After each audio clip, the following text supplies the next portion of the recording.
We've had several comments asking about mediums, how to use them, what they're for, that sort of thing. So let's talk about mediums.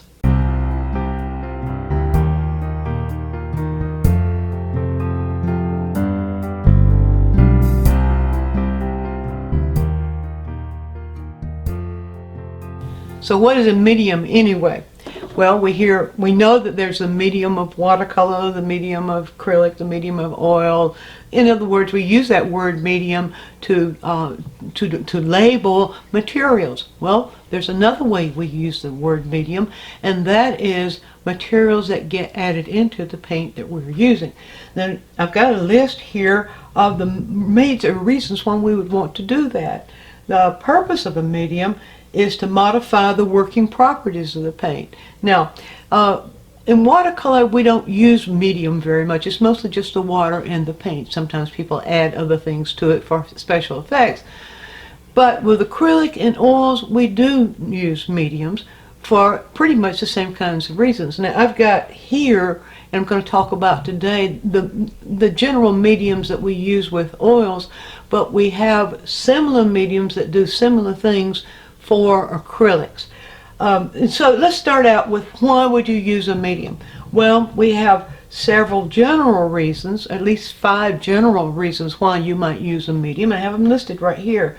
1, to affect the drying rate, to increase the transparency, or to decrease the transparency, to alter the surface quality. That means the glossy to the matte property of the paint, change the texture, change the consistency.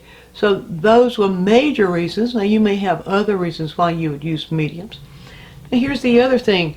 There are dozens and dozens and dozens of mediums that are on the market made by different companies. Some made for special purposes, some made for more general purposes. So I'm going to give you ideas of what to look for when looking for a medium, and whether you really even want to use a medium or not. Okay, let's begin with the why use a medium. Well, most oil paints and acrylics are formulated and put into their tubes ready to go. There's very little reason why you should need to add a medium as you paint. Now, some people have developed a habit of dipping their brush into the medium and then into the paint in order to make it more make it flow better. Well, most of the paints that are made today are so nice and creamy, you might not even need to do that.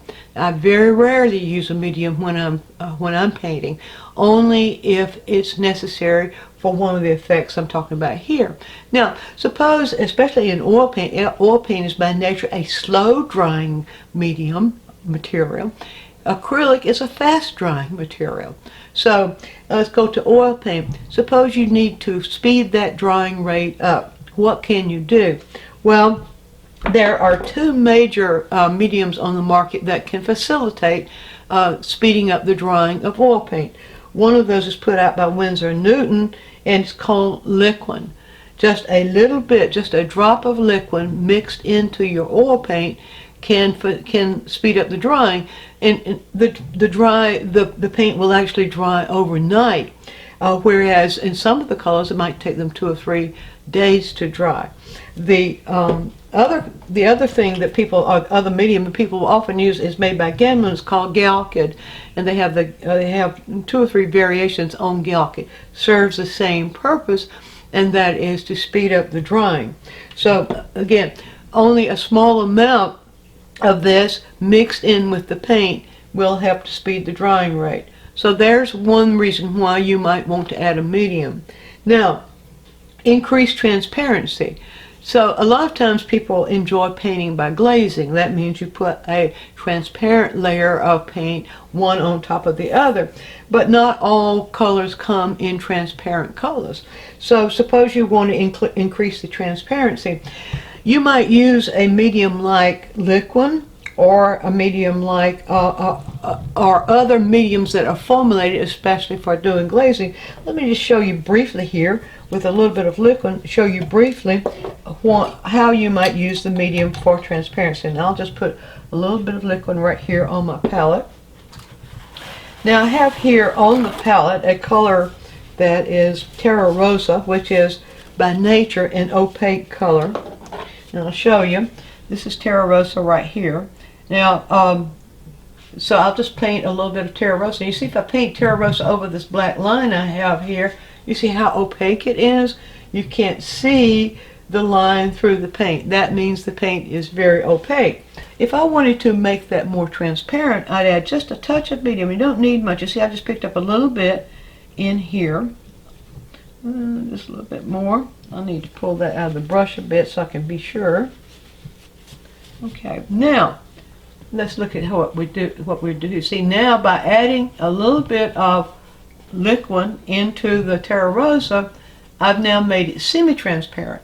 Now, you can't make, it's very difficult to make an opaque color completely transparent, so you could reach a point where you're adding so much medium to it, and I'll do that here, where you're adding so much medium to it that it begin to see the particles of paint. So you would want to be careful with that, but I added a little bit more medium, and see here now, see how much more transparent it is? Now I begin to see a little bit of the particles of the paint, but not much. Terra Rosa is one that has a finer pigment, so we don't really see the particles of paint sitting on top. So how far can we take that? How much liquid can we add? You can add as much liquid to the paint as you want to without destroying its integrity. It's formulated like that, and at least as far as I understand it is.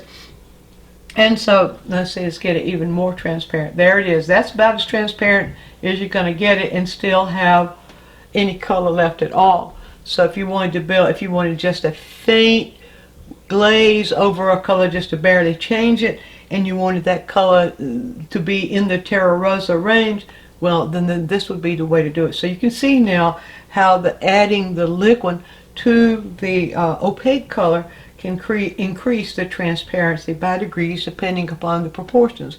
Liquid is not the only material that will do that. It's the one that dries the fastest. Well, both liquid and galkid, they're pretty much equal in the way they behave to add transparency to the color. But there are other formulas. Sometimes for glazing, people will use homemade formulas, such as a third linseed oil, a third turpentine, and a third Damara varnish. That was the old formula that I cut my teeth on before all these fancy new formulas came into existence. So here's the thing. If you want a medium for increasing transparency, look in the medium sections of the catalogs or your website and read the description of what it's designed to do. The descriptions always tell you what the medium will do. So you need to know, first of all, what you need in the way of the medium before you try to use a medium. So drying rate, you need your paint to dry faster or increase the transparency. Then another one, what about altering the surface quality? Well, what that means is, if you want your surface of your oil paint or your acrylic to be very glossy, or you want it to be matte. Now you'll read on the descriptions of the various medium, the description will tell you if it's going to make it glossy or matte.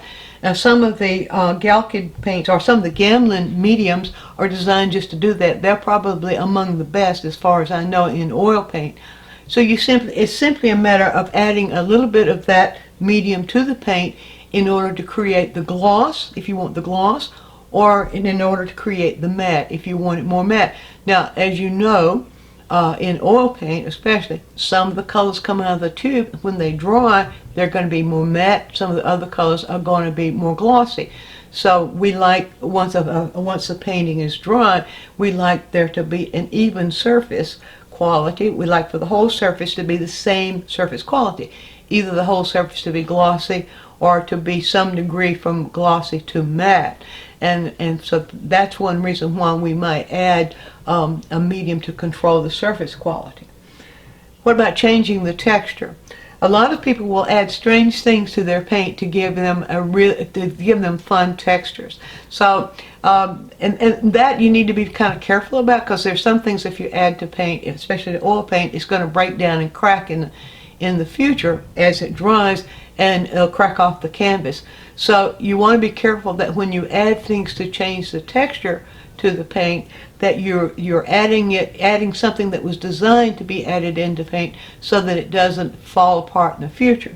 And going along with that, some people like to paint impasto. That means they like nice, thick texture, or they would therefore need to change the consistency of the paint.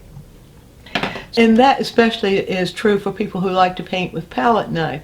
They like to have a thicker paint that actually keeps its texture when you brush it on.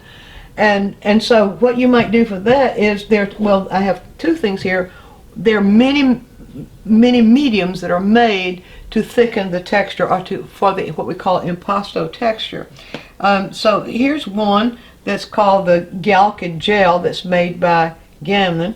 Now this one will increase the transparency. I mean, it can increase the transparency as well as increase the texture. But you can see that if you add, let's just take a little bit of this. If I add a little bit of this to the medium, then if I wanted to paint with palette knife, I would simply, let's see, I don't know if you can see that as well, simply paint thickly. You can't see that as well. We'll add some white to it. There we go.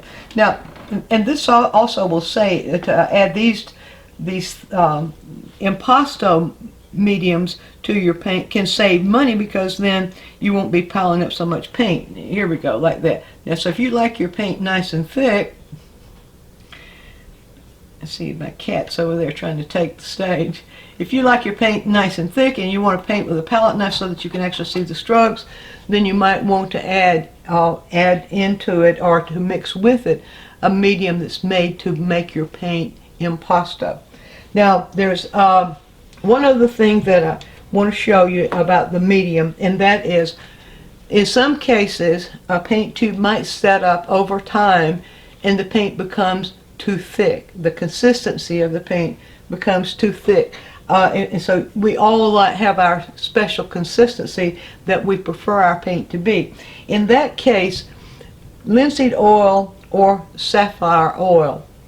Now, here's a little linseed oil here. Linseed oil, most oil paint is formulated with linseed oil as its carrier.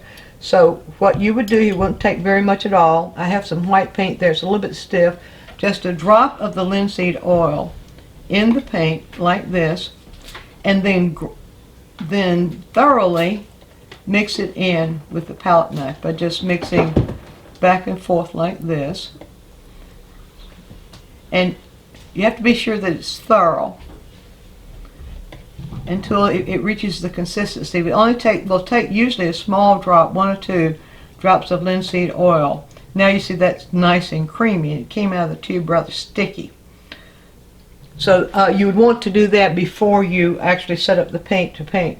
And the only other thing I want, well, a couple of other things I want to add to this quick tip.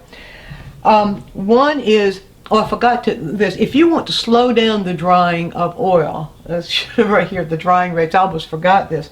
If you want to slow down the drying of oil instead of speed it up, add a little drop of poppy oil, and mix it in the same way as you saw me mix the linseed oil in here. That will help slow it down.